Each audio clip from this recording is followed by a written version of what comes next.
రైతులు ప్రతి సంవత్సరం కూడా తెలిసో తెలియకో మనకు ప్రభుత్వ రంగ సంస్థల నుండి కాకుండా ప్రైవేటుగా విత్తనాలు కొంటూ ఉంటారు.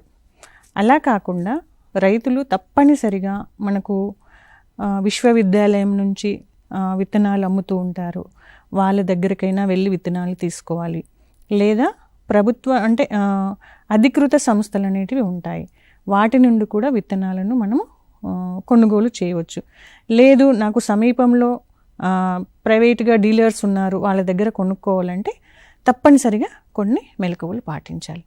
వాటిలో ఫస్ట్ ఏంటంటే మనము తప్పనిసరిగా ఏ డీలర్ దగ్గర అయితే విత్తనాలు కొనుగోలు చేస్తున్నామో ఆ డీలరు కంపల్సరిగా మనకు అంటే అతను సర్టిఫైడ్ అయి ఉండాలి. అంటే తప్పనిసరిగా లైసెన్స్ కలిగి ఉండాలి. అంటే లేకపోతే ఆ లైసెన్స్ను అడిగి తీసుకొని అతను లైసెన్స్ ఉన్న విక్రేత అయితేనే మనము విత్తనాలు కొనుగోలు చేయవలసి ఉంటుంది.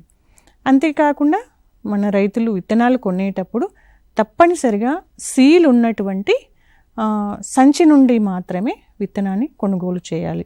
కొన్నిసార్లు ఏమవుతుందంటే విక్రేత అంటే పంట విత్తనాలు అమ్మేవాళ్ళు ఒకసారి చిరిగిన సంచి నుండి లేకపోతే ఆల్రెడీ ఓపెన్ ఉన్న బ్యాగ్ నుంచి తీసి విత్తనాలు ఓపెన్గా ఇస్తూ ఉంటారు. అలాంటి విత్తనాన్ని ఎట్టి పరిస్థితుల్లోనూ మనము తీసుకోకుండా ఉండాలి. అలాగే మనకు ఒకవేళ కనుక సీల్ ప్యాక్లోనే విత్తనాలు అమ్ముతున్నట్టయితే మనము ఆ బస్తా మీద కానీ సంచి మీద కానీ కొన్ని అంటే ఇన్ఫర్మేషన్ ఇచ్చి ఉంటారు. ఆ ఇన్ఫర్మేషన్ను తప్పనిసరిగా మనం చూడాలి. అవి ఏంటంటే ఫస్ట్ మనం ఏ విత్తనాన్ని అంటే ఏ పంటకు సంబంధించిన విత్తనాన్ని కొంటున్నామో ఆ రకాన్ని తప్పనిసరిగా అక్కడ నమోదు చేసి ఉండాలి. అంతేకాకుండా అది ఎంత బరువు ఉందంటే 3 కిలోల విత్తనమా 5 కిలోల విత్తనమా, విత్తనానికి సంబంధించిన లాట్ నెంబర్ అంటాం లేదా బ్యాచ్ నెంబర్ అంటాం, దాన్ని తప్పనిసరిగా ఆ విత్తన సంచి మీద నమోదుపరిచి ఉండాలి. అంతేకాకుండా ఆ విత్తనం యొక్క మొలక శాతం దానికి మనకు అంటే 70% ఉందా 90% ఉందా 100% ఉందా అవన్నీ కూడా మనకు తప్పనిసరిగా ఆ బ్యాగ్ మీద ముద్రించి ఉండాలి. ఒకవేళ అలా ముద్రించి ఉండకపోతే ఎవరైతే అమ్ముతున్నారో అతను కనీసం ఆ పెన్నుతోనైనా రాసి మనకు ఇవ్వాలి. అంతేకాకుండా మనము విత్తనాలు కొనుగోలు చేసేటప్పుడు అతను మనకు బిల్లు ఇస్తాడు. సో ఆ బిల్లులో కూడా తప్పనిసరిగా కొన్ని అంశాలు ఉండాలి. అవి ఏంటంటే ఆ పంట ఎన్ని రోజుల వరకు మనకు వేసుకోవచ్చు, అంతేకాకుండా దాని యొక్క అమ్మకపు ధరని సపోజ్ 1 కిలోకి ఇంత ఉంటే 5 కిలోలకి ఎంత ఉంటే అది కంపల్సరిగా మనకు నమోదు చేసి ఉండాలి. అయితే కొన్నిసార్లు మన రైతులు ఏం చేస్తూ ఉంటారంటే నగదు రూపేణా విత్తనాన్ని కొనుగోలు చేస్తుంటారు. ఇంకా కొన్నిసార్లు అప్పు తీసుకొని వాళ్ళ దగ్గరే కొన్ని విత్తనాలు పండించిన తర్వాత దిగుబడి వచ్చిన తర్వాత వాటికి అంటే దిగుబడి వచ్చిన దగ్గర వాళ్ళ దగ్గరే అమ్మేసి వాళ్ళ మిగిలిన డబ్బును తీసుకుంటారు.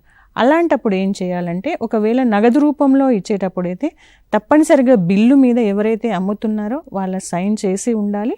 లేదా అప్పు రూపకంగా కనుక మనం విత్తనాలను కొనుగోలు చేస్తున్నప్పుడు తప్పనిసరిగా ఇద్దరు సైన్ అంటే రైతు సైన్ చేసి ఉండాలి, తర్వాత మనకు ఎవరైతే విక్రయిస్తున్నారో అతను సంతకం చేసి ఉండాలి. అంతేకాకుండా తప్పనిసరిగా ఆ విత్తనాలు ఎప్పటి వరకు మనం వేసుకోవచ్చు, దాంట్లో ఉండే మనకు ఏమైనా అంటే దీంట్లో ఇది వాడకూడదు అన్న అంటే కొన్ని విషయాలు కూడా ఉండాలి. అతను ఎవరైతే మనకు విక్రయిస్తున్నాడో అతని పేరు, ఫోన్ నంబరు ఇవన్నీ ఉండాలి.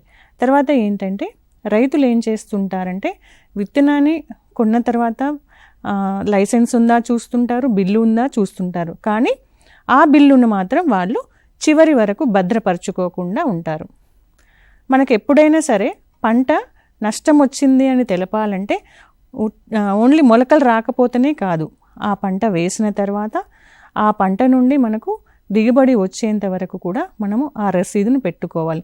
ఉదాహరణకు ఒక పంట వేసాము, మొలకలు వచ్చాయి, తర్వాత మనకు కంకి ఏర్పడలేదు, గింజలు రాలేదు, ఉట్టిగా గింజలు లేని కంకి లేదా అట్లాంటిది ఏర్పడినప్పుడు మనము ఎవరికైనా కూడా మనము ఫిర్యాదు చేయాలి అంటే తప్పనిసరిగా ఎవరి దగ్గర కొన్నామో ఆ రసీదు, దానికి సంబంధించిన వివరాలతో కూడిన బిల్లు అనేది బ్యాగు అనేది ఇవన్నీ కూడా ఉన్నప్పుడే మనము మనం సీడ్ ఇన్స్పెక్టర్ కానీ మనము ఫిర్యాదు చేయవచ్చు.